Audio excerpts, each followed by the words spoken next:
ఈ జ్యోతిష శాస్త్రము ఒక వండర్ఫుల్ సబ్జెక్ట్ అండి.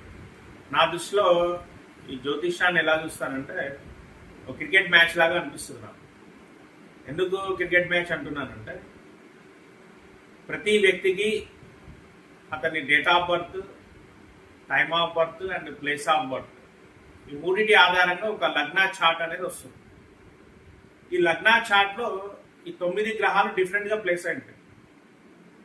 ఆ ప్లేస్మెంట్ బట్టి గ్రహాలు ఫలితాలు ఎలా ఉంటాయంటే అనుకూలంగా ఉంటాయి, కొన్ని ఏమో వ్యతిరేకంగా ఉంటాయి.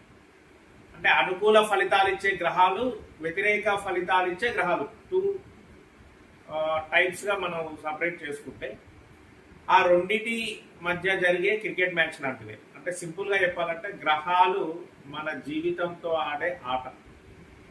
ఆ ఆట రిజల్ట్ ఏంటి అనేది తెలుసుకోవాలి అంటే ఖచ్చితంగా జ్యోతిష శాస్త్ర పరిజ్ఞానం ఉంటే తెలుస్తుందండి. ఇప్పుడు ఎలాగైతే క్రికెట్ మ్యాచ్ మనం చూస్తూ అర్థం చేసుకుంటూ ఫైనల్గా వీళ్ళు గెలవచ్చు అని ఎలాగైతే మనం ఒక కాన్సెప్ట్లో ఉంటామో, అలాగే జ్యోతిష్ శాస్త్రంలో కూడా మనకంటూ ఒక కాన్సెప్ట్ అనేది వస్తుంది చార్ట్ చూడగానే. So it's a wonderful subject.